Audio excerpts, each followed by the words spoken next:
ഇന്നൊരു കൊഞ്ചൻ ചോറ് റെസിപ്പി കണ്ടാലോ. ആദ്യത്തെ ഒരു പോർഷൻ എൻ്റെ കയ്യിൽ നിന്ന് മിസ്സായിപ്പോയി. ഒന്നുമില്ല, പോട്ട് വെച്ചിട്ട് അതിലേക്ക് ഓയിൽ ഒഴിച്ച് ഹോൾ സ്പൈസസ് ആയിട്ടുള്ള പട്ട, ഗ്രാമ്പു, ഏലക്ക, ബേ ലീഫ് എന്തൊക്കെയാണുള്ളത് അതൊക്കെ അതൊന്ന് ചൂടായി കഴിഞ്ഞാൽ നമ്മൾ എപ്പോഴും ഇടുന്ന സാധനങ്ങൾ തന്നെ ഉള്ളി, തക്കാളി, പച്ചമുളക്, ജിഞ്ചർ ഗാർലിക് പേസ്റ്റ് ഇത് ഇട്ട് ഒന്ന് സോട്ട് ചെയ്ത് ഇപ്പോഴത്തെ സൈഡില് നല്ല കുഞ്ഞി കൊഞ്ചനെ കഴുകി ക്ലീൻ ആക്കിയിട്ട് ഉപ്പ്, മുളക്, മഞ്ഞപ്പൊടി ജസ്റ്റ് ഷാലോ ഫ്രൈ ചെയ്ത് മാറ്റി വെക്കാം. ഈ ചെറിയ കൊഞ്ചനക്ക് വലിയ കൊഞ്ചനെ കാട്ടി നല്ല ഫാൻ ബേസാ. നിങ്ങൾക്ക് ആർക്കൊക്കെ ഇഷ്ടമെന്ന് കമന്റ് ചെയ്യണം. അപ്പോൾ വാങ്ങിട്ട് വന്ന് ഈ മിക്സിലേക്ക് പൗഡേഴ്സായ മഞ്ഞപ്പൊടി, മല്ലിപ്പൊടി, ഗരം മസാലപ്പൊടി ഇട്ട് നന്നായി മിക്സ് ചെയ്ത് നേരത്തെ ഫ്രൈ ചെയ്ത് വെച്ച കൊഞ്ചനും ഇട്ട് നല്ലോണം മിക്സ് ചെയ്തിട്ട് കുറച്ച് സമയം മൂടി വെച്ച് കുക്ക് ചെയ്തെടുക്കാം. ഇനി ഈ മൂടി തുറക്കുമ്പോൾ ഒരു അടിപൊളി സ്മെല്ല് വരാനുണ്ട് സാറേ. എണ്ണയൊക്കെ തെളിഞ്ഞ് വന്ന് ആ കൊഞ്ചനും മസാലയെല്ലാം അടിപൊളിയായിട്ട് സെറ്റ് ആയിട്ടുണ്ട്.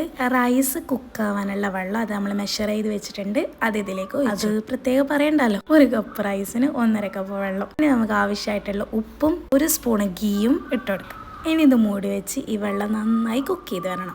മീൻവൈൽ അപ്പുറത്തെ കണ്ടത്തിൽ ഈ മണമൊക്കെ ആസ്വദിച്ചിട്ട് ഇരിക്കുന്ന ഡോഗ് എനിക്ക് വല്ലതും കിട്ടുമോ എന്നാവും അത് വിചാരിക്കുന്നത്. കഴുകി വെള്ളമെല്ലാം ഊറ്റി വെച്ച ജീരകശാല റൈസാണ് നമ്മൾ ഇതിലേക്ക് എടുക്കുന്നത്. വെള്ളമൊക്കെ തിളച്ച് ഈ ഒരു സ്റ്റേജിൽ നമുക്ക് റൈസ് ഇതിലേക്ക് ഇട്ട് കൊടുക്കാം. അരി ഇട്ടതിന് ശേഷം ഇങ്ങനെ ബബിൾസ് വരുന്ന ടൈമിൽ നമുക്ക് എന്ത് ചെയ്യാം, ഒരു സ്ക്വീസ് ഓഫ് ലെമണും ഒഴിച്ചു അരി ഒന്ന് ഒട്ടിപ്പോവാണ്ടിരിക്കാൻ വേണ്ടിയിട്ടാണ്. നമുക്ക് ക്ലോസ് ചെയ്തിട്ട് ഒരു 20 മിനിറ്റോളം ലോ ഫ്ലെയിമിൽ ഓപ്പൺ ചെയ്താൽ ഇതായിരിക്കും അവസ്ഥ. ഇനി ഒരു മിക്സിങ് ഉണ്ട്. നല്ലോണം റൈസ് മിക്സ് ചെയ്തിട്ട് ഒരു 5 മിനിറ്റും കൂടി ചെറിയ ഫ്ലെയിമിൽ ക്ലോസ് ചെയ്ത് വെക്കണം. ഇത് ഒരു കൈ കൊണ്ട് മിക്സ് ചെയ്യുന്നതുകൊണ്ടാണ് ഇങ്ങനെ. ഞാൻ എന്നിട്ട് 2 കൈ കൊണ്ട് നല്ല വൃത്തിയിൽ മിക്സ് ചെയ്ത് നമ്മളിത് 5 മിനിറ്റും കൂടി ലോ ഫ്ലെയിമിൽ വെച്ചിട്ട് നമുക്കിത് ചൂടോടെ സെർവ് ചെയ്ത് കഴിക്കാം. എന്തായാലും ചൂടോടെ തന്നെ സെർവ് ചെയ്ത് കഴിക്കണം. കഴിക്കുന്ന വീഡിയോ എടുക്കാൻ പറ്റിയില്ല.